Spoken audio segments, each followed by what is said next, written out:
สบายดีเนาะคิดมีการจะมาแนะนำตัววิธีการนำใส่ระบบโพสค่ายอาหารสำหรับกินโพสเนาะขั้นตอนแรกเนาะเมื่อเราเปิดโปรแกรมขึ้นมาแล้วเนาะเราเข้าบัญชีแอดมินแล้วก็รหัสกัน1 2 3อันนี้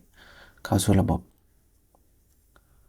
เข้ามาหน้าแรกมันก็จะเป็นแบบนี้อันนี้เรื่องการจัดการเมนูมันอันนี้ภาพใดเนาะนี่เนาะกดนี้ก็เปิดขึ้นมาเติมเนาะแบบนี้ถ้าว่าเข้าได้แต่เราสะดวกตัวนี้แล้วก็เข้ามาหน้านี้เนาะสิ่งที่เราต้องการเฮ็ดก็คือขั้นตอนแรกเราไปลบข้อมูลทั้งหมดก่อนเข้าเมนูลบข้อมูลระบบถ้าเราเลือกลบข้อมูลติ๊กแบบนี้แล้วก็สินค้าทั้งหมดก็ลบออกตัวนี้ตัวลูกค้านี่เราก็สามารถลบออกได้คือกันแต่ถ้าบ่อยากลบบ่ทันลบแล้วก็ยืนยันโดยรหัสก็คือ1 2 3แบบนี้ก็กดเข้าใจและยืนยันนี่เลยแบบนี้เนาะแต่อยู่นี่เราจะบ่ลบเนาะแต่ว่าเรากดยืนยันตกลงเมื่อใช้งานจริงนะเนาะวันนี้หลังจากเรารีเซ็ตข้อมูลแล้วอันดับแรกเลยก็คือตั้งค่าระบบเราเข้าเมนูตั้งค่าระบบอันนี้เราก็ใส่ชื่อหารของเราเนาะสามารถเขียนใส่นี่เขียนใส่อันนี้ก็ที่อยู่เบอร์โทรสามารถเขียนต่อกันได้หลายเบอร์เนาะแล้วก็อากรถ้าเราบ่มีอากรก็ใส่เป็น0แบบนี้แล้วก็โลโก้อันนี้เรากดเข้าไปแล้วก็ไปเลือกโลโก้ตัวอย่างถ้าสมมุติว่ามีโลโก้ตัวนี้ก็เลือกแล้วก็ QR ต้องเข้าไปแล้วก็ไปเลือกสมมุติว่า QR เรามีแล้วนะเราต้องครอบไว้แบบนี้เห็นบ่ครอบเอาขนาดแบบนี้ประมาณนี้บ่ต้องมันเป็นยาวๆแบบนี้เนาะต้องครอบเป็นขนาดแบบนี้ครอบแบบนี้เอาแต่ครอบตัวนี้นี่เราก็เลือกเข้ามาแล้วก็ข้อความไทยบินแล้วว่าบินเราจะเอาเป็นขนาดความร้อนก็คือ80 มม.ตัวนี้เนาะแล้วก็สำหรับผู้ที่ใช้เป็นเครื่อง IT ก็ใช้แบบ AC ก็ได้แต่ตามเราสะดวกเนาะแต่เครื่องพิมพ์เราเป็นแบบขนาด80ก็ใช้80แล้วก็ตัวรูปนี้ก็จะเป็นการเปิดแสดงโลโก้หน้าบอยบินถ้าเราบ่อยากแสดงก็กดปิดQR คือกันถ้าบ่อยากแสดงกดปิดอากรกันถ้าบ่อยากแสดงกดปิดมันจะบ่แสดงหน้าบอยบินแล้วก็ตัวนี้เราก็ต้องมาบันทึกข้อมูลหารและบอยบินกดบันทึกตัวนี้เนาะบันทึกโอเคแล้วก็ตัวนี้อันนี้เราเปิดแสดงจอลูกค้าอัตโนมัติตัวนี้เนาะ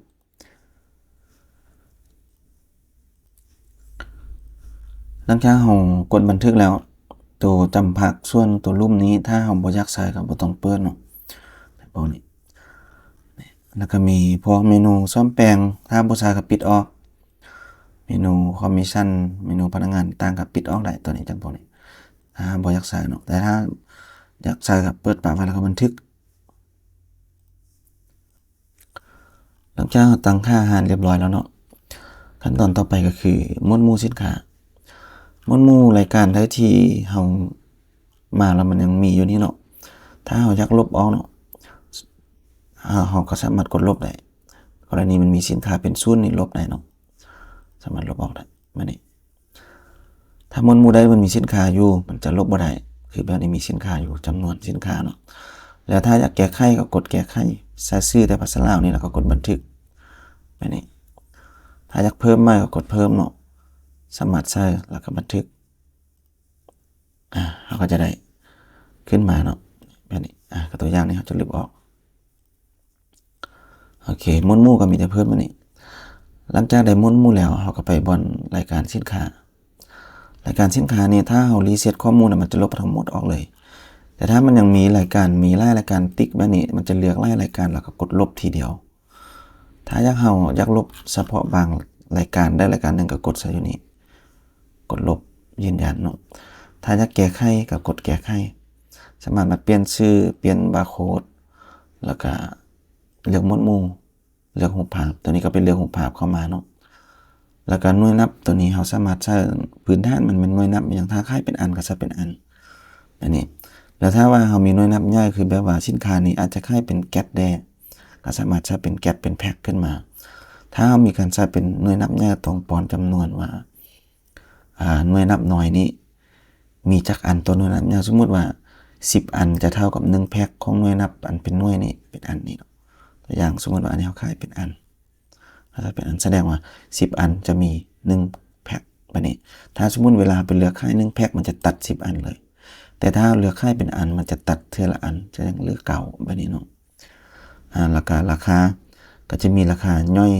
ของหน่วยนับหน่อยราคาย่อยของหน่วยนับใหญ่1แพ็คนี่ราคาย่อยมันถึกเท่าใดแล้วก็1อันราคาย่อยมันถึกเท่าใดแล้วก็ราคาส่งของหน่วยนับหน่อยนี่มีเท่าใดถ้ามีราคาส่งก็ซะถ้าบ่มีก็บ่ซะเนาะแล้วก็ราคาหน่วยนับใหญ่แบบราคาส่งมีบ่ก็ใช่เนาะแล้วก็เปิดนับสต็อกก็คือถ้าเปิดนับสต็อกสินค้าจะมีศูนย์จะขายบ่ได้เนาะแต่ถ้าเราบ่เปิดก็คือสินค้าบ่มีก็ขายได้ถ้าเปิดนับสต็อกก็ต้องไปจัดซื้อเข้ามา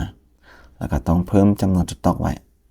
แล้วตัวนี้ก็จะเป็นวันหมดอายุสามารถใช้ก็ได้บ่ใช้ก็ได้ตัวนี้เนาะพอเวลาจัดซื้อเขาก็ไปใช้แต่ละล็อตมันจะมีจัดซื้อวันหมดอายุต่างกันเนาะโอเคหลังจากเราเพิ่มทั้งหมดแล้วบัดนี้เราก็กดบันทึกเนาะอยู่นี้เราจะปิดออกเนาะแล้วก็สำหรับพวกบาร์โค้ดเนาะรายการสินค้าได้ที่มีสินค้าเขามีบาร์โค้ดอยู่แล้วเอาบาร์โค้ดนั้นมายิงใส่อยู่นี้ยิงเอาบาร์โค้ดจริงจากรายการสินค้าที่มันติดมันยิงใส่แล้วก็ถ้ามันบ่มีเราจะพิมพ์เองครับกดนี้สร้างอัตโนมัติเลยมันจะแรนดอมไปมันจะบ่ซ้ำกันแล้วหลังจากเราสร้างแล้วมื้อหน้ามาเราก็ไปพิมพ์บาร์โค้ดของรายการสินค้าตัวนี้ออกแล้วจะค่อยเอาไปติดแบบนี้โอเคเนาะอันนี้ก็คือจัดการรายการสินค้าเข้ามานี้สามารถค้นหาสินค้าหรือว่าเลือกตามหมวดหมู่ของสินค้ามันก็จะแสดงเฉพาะหมวดหมู่ได้นึงเนาะเราก็จะค้นหาง่ายแล้วก็หลังจากเราสร้างรายการสินค้าแล้วเราก็ไปพิมพ์บาร์โค้ดตัวนี้โอเคการพิมพ์บาร์โค้ดเราก็มีแต่เลือกเครื่องพิมพ์เลือกรายการสินค้าจะพิมพ์จากรายการก็เลือกขึ้นมาค้นหาก็ได้หรือว่าติ๊กเอาอยู่นี่ก็ได้เลื่อนเอาแต่ละรายการจะพิมพ์จากอันพิมพ์100อันบ่แบบนี้ก็แซบไป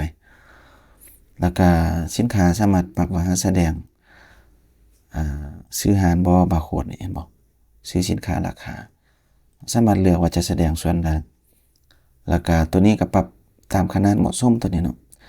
สามารถปรับลงจำเลยก็ได้แล้วก็จึงกดพิมพ์เวลาพิมพ์ก็จะต้อง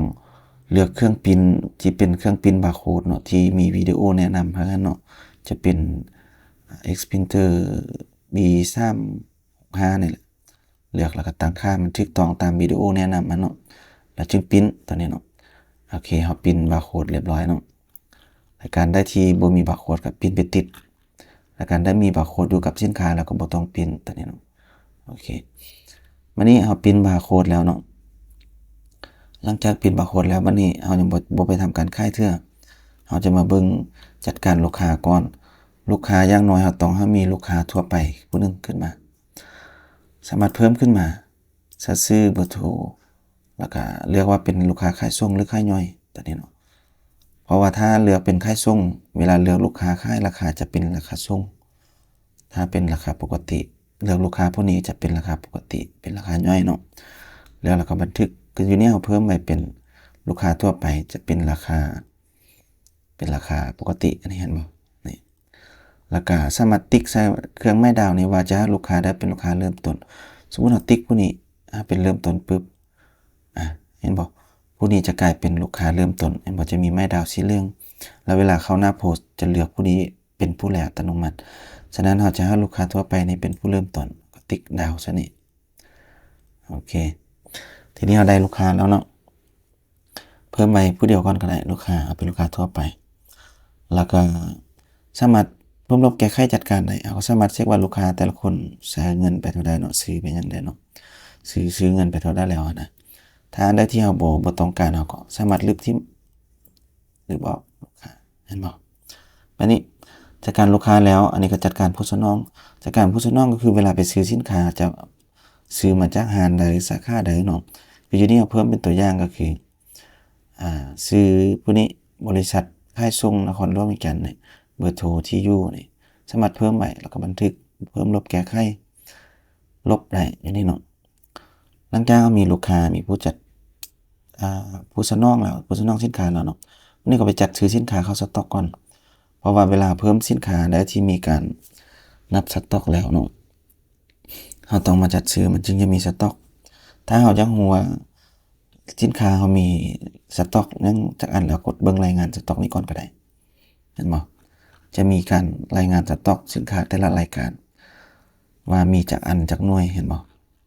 แล้วก็รวมเป็นเงินฮะคือตัวอย่างตัวนี้เนาะสินค้าตัวนี้หรือว่าตัวนี้ซื้อเข้ามันจะเป็น Extrude Lock ตัวนี้สินค้ามี500กับ7หน่วยเราจะไปจัดซื้อเข้ามาเติมเนาะเข้าเมนูจัดซื้อสร้างมาจัดซื้อ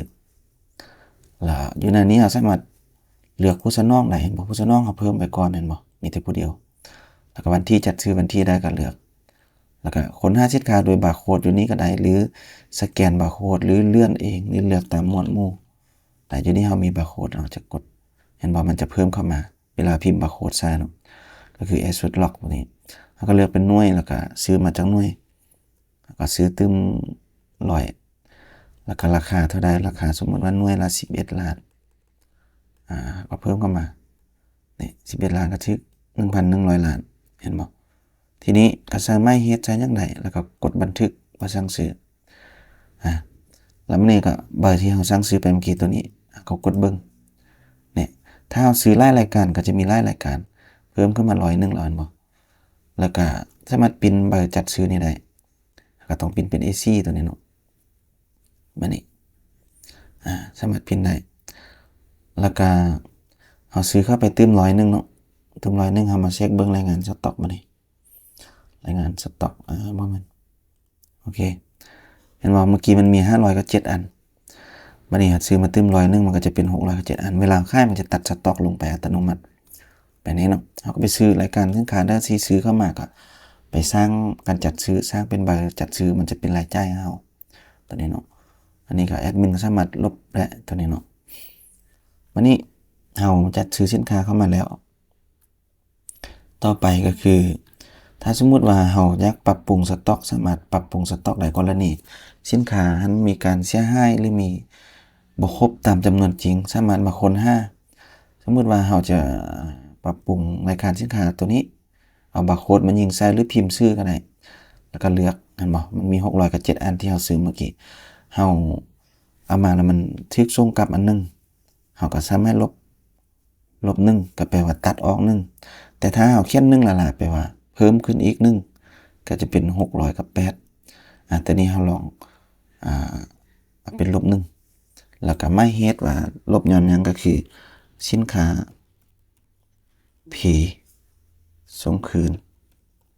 สร้างตัวอย่างมานี่เนาะแล้วก็บันทึกโอเคเห็นบ่มันก็จะมีประวัตินี้ขึ้นมาก็คือทึกลบเป็น1โดยแอดมินแล้ววันนี้เราเบิ่งรายงานสต็อกตัวนี้เนาะรายงานสต็อกสินค้าก็คือยังมีแต่600กับ6เพราะว่าเมื่อกี้มันมี600กับ7อันวันนี้ถ้าสมมุติว่าอาจจะไปเพิ่มมันเนาะรายการตัวเก่ามายิงซะแล้วก็เพิ่มขึ้นมา1สาเหตุก็คือส่งกลับมาแล้วแล้วก็มีแต่มาเพิ่มสต็อกเข้าไปเนาะปึ๊บมีการบวกขึ้นมาเติมรายการสินค้าตัวนี้ไปเบิ่งรายงานสต็อกเนาะสินค้าก็จะมี600กับ7อันแล้วอันนี้จากการสต็อกตัวนี้เนาะแล้วก็ยังมีตัว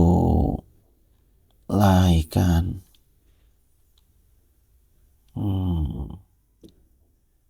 สกุลเงินมาเบิ่งรายการสกุลเงินก่อนสกุลเงินสามารถเพิ่มขึ้นมาเติมได้สกุลเงินหลักเขาใช้เป็นเงินกีบอยู่แล้วเนาะกดแก้ไขได้ตัวนี้เห็นบ่กีบอัตราเลขแปดมันต้องเป็น1เนาะแต่มันออก1100นี่บ่เป็นหยังแต่เลข1ทางหน้าสัญลักษณ์กับตัว K ขีดไว้นี่กดบันทึกเนาะแล้วก็รายการใดที่จะให้เป็นสกุลหลักก็มีแต่กดตัวนี้กดเครื่องดาวซะมันจะกลายเป็นสกุลหลักเดี๋ยวนี้ตัวเงินกีบเป็นสกุลเงินหลักอยู่เนาะถ้าสมมุติเราอยากให้เงินบาทเปลี่ยนเราก็กดปึ๊บทีนี้เงินบาทก็จะกลายเป็นสกุลเงินหลักจะเอาเป็นกีบเนี่ยเป็นสกุลเงินหลักวันนี้รายการสกุลเงินหลักของเป็นเงินกีบบัดนี้ถ้ามีเงินบาทก็ต้องแก้ไขมันเนาะเพิ่มขึ้นมาแล้วก็แก้ไข1บาททันเท่าจากกีบนะก็ใส่อยู่นี่เนาะ 0.001 5เห็นบ่แล้ววันนี้ถ้าจะเพิ่มมาก็ใส่เป็น เงินย้วนเงินหยังก็ว่ากันไปเนาะย้วนย้วนสัญลักษณ์มันหยัง CNY เนาะอันนี้ก็ย้วนอัตราแลกเปลี่ยนบันทึกเท่าใดเนาะสมมุติว่าบันทึกอยู่0.016ก็ใส่มานี่แล้วก็บันทึกเอาต่ออัตราแลกเปลี่ยนจริงมาใส่นี่ก็จะขึ้นมานี่ทีนี้เราจะใช้แต่เงินบาทเราลบทิ่มโอเคอันนี้แล้วก็บัดนี้ประเภทการชำระนี่มันเราเพิ่มไปก็จะมี4แบบเนาะพิเศษวันประกันลาวเงินสดค้างชำระ2อันนี้บ่ต้องไปลบมันเนาะ2อันบ่ต้องลบแต่ตัวนี้กับตัวนี้สามารถลบได้หรือจะเพิ่มมาก็ได้หรือจะแก้ไขก็ได้อันนี้แก้ไขก็เข้ามาเปลี่ยนชื่อเลือกประเภทแน่นอนต้องเป็นโอนแล้วก็ตอนนี้ก็จะเป็นโลโก้ครับเลือกโลโก้นี่แล้วก็เปิดใช้งานแล้วก็บันทึกเนาะสมมุติว่าเราจะเพิ่มขึ้นมาเติมอีกแบบนึงอาจจะเป็น Easy Reader ซะเนาะเราก็ใช้เป็นEasy Reader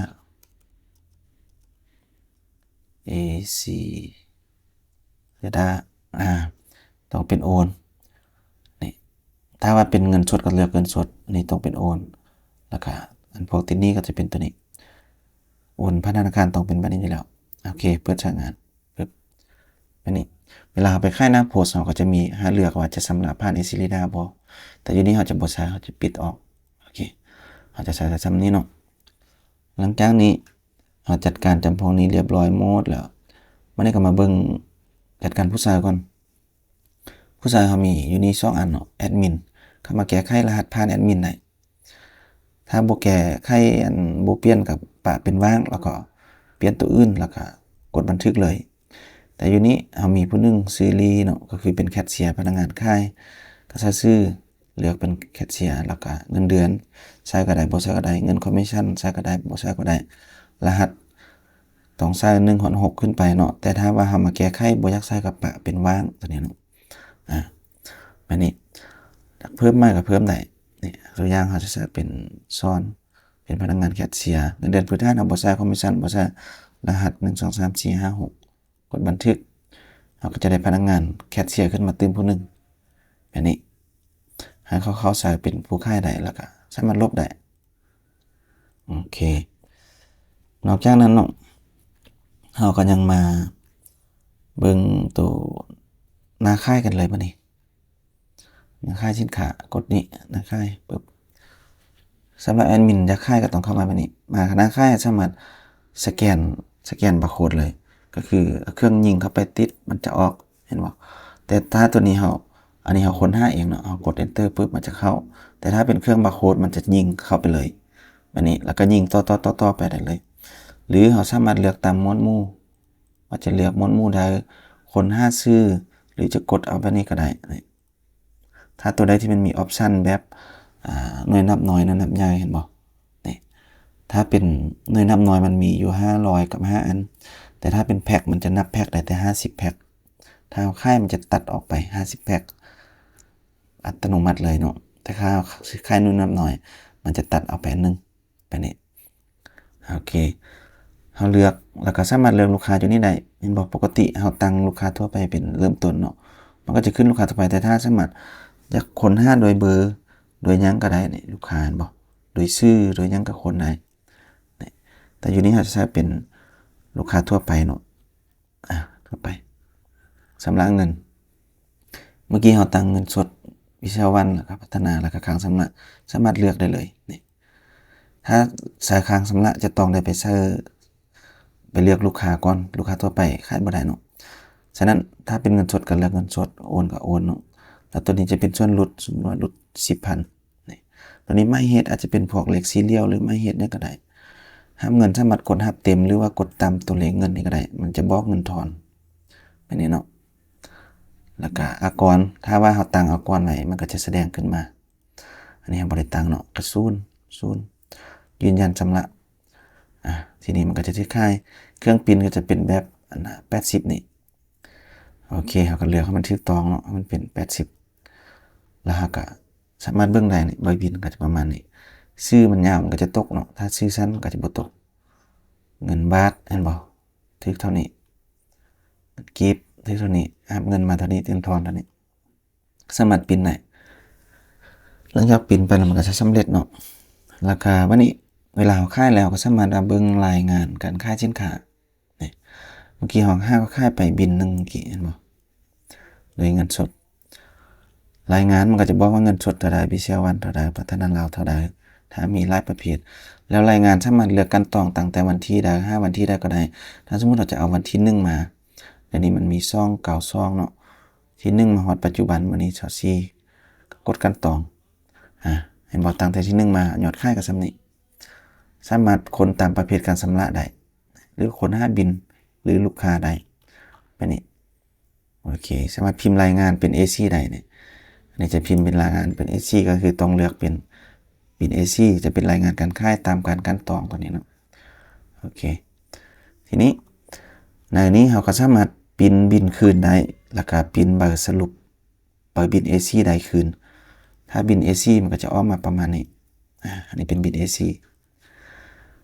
โอเคอันนี้ก็บิน80แล้วก็บัตรติดกล้องเนาะถ้าว่าเราจะส่งให้ลูกค้าเนาะสามารถพิมพ์บัตรติดกล้องได้เห็นบ่บัตรติดกล้องมานี่เลือกเป็นบินขนาดน้อยบัตรติดกล้องอันนี้ลูกค้าทั่วไปบ่มีสถานที่เนาะถ้ามีการสถานที่ก็จะมีขึ้นมาแล้วก็เบอร์โทรแล้วก็พิมพ์แล้วก็ไปติดกล้องส่งเครื่องให้ลูกค้าได้ถ้าว่าเราพิมพ์ไปแล้วเอามารีเฟรชระบบก็จะบอกว่ามีการพิมพ์ไปแล้วเห็นบ่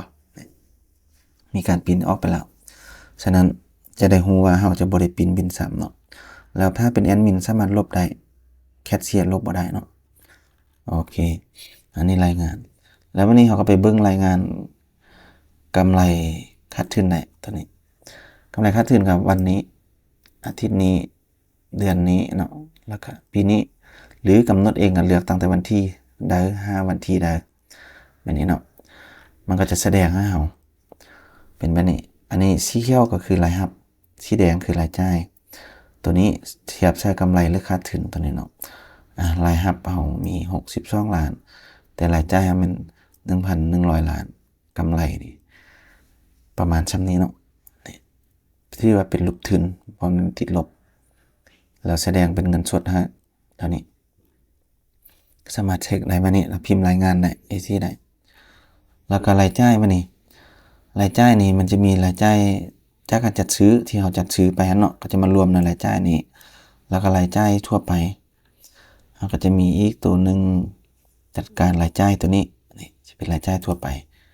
อันนี้ก็สามารถสร้างแล้วก็มาเบิ่งได้เนาะอันนี้เป็นรายจ่ายปินออกไปได้ก็คือสามารถเพิ่มขึ้นมาอาจจะเป็น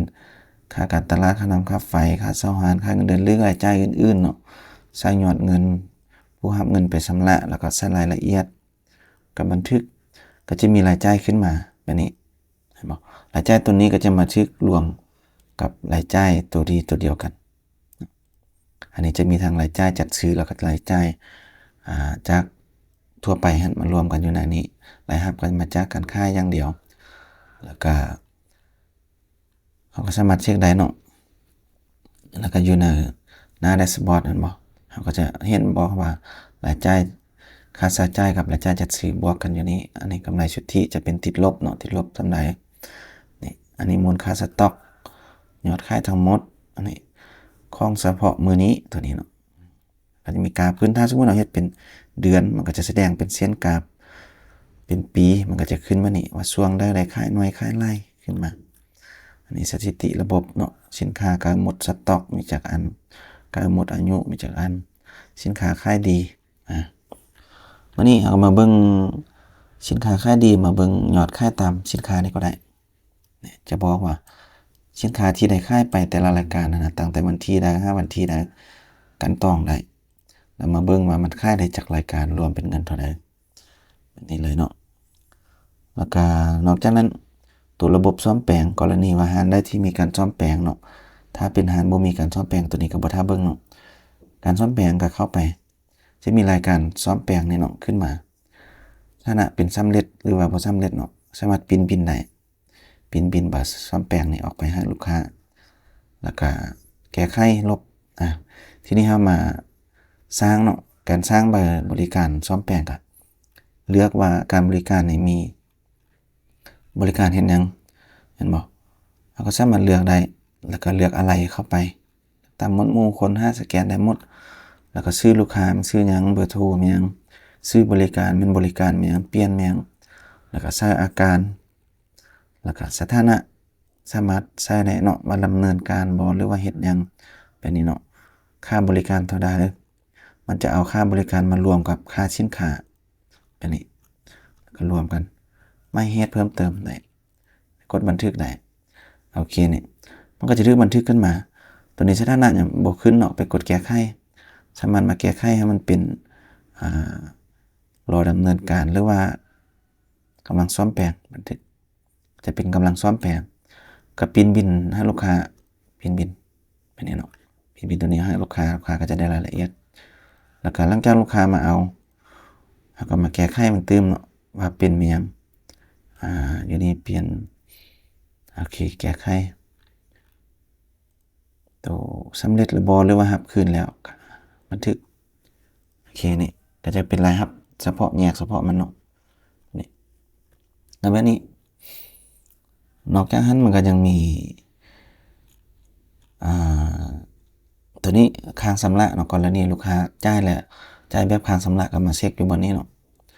สมมุติว่าหามาขายเนาะขายหน้าโพสต์แต่ว่าลูกค้านี่จ่ายแบบค้างชำระอันนี้เรากดยืนยันเนาะโอเคตัวนี้บ่ปินบินเราก็มารีเฟรชเบิ่งเห็นบ่ลูกค้าทั่วไปในค้างชำระกดชำระเงินอยู่นี่ก็ได้หรือจะมาเบิ่งรายการขายสินค้าก็จะบอกว่าค้างชำระแล้วก็ชำระเงินเนี่ยเลือกชำระได้แล้วก็ชำระทั้งหมดเลยยืนยันชำระอยู่หน้านี้ก็ได้หรือว่าหน้าค้างชำระก็ได้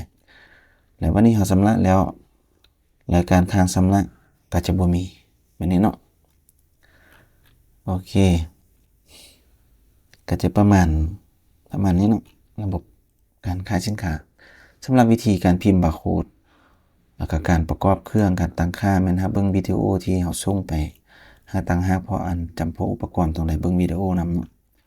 แล้วก็การใช้งานก็ต้องเบิ่งตัวนี้ซะก่อนแล้วก็ออกจากระบบได้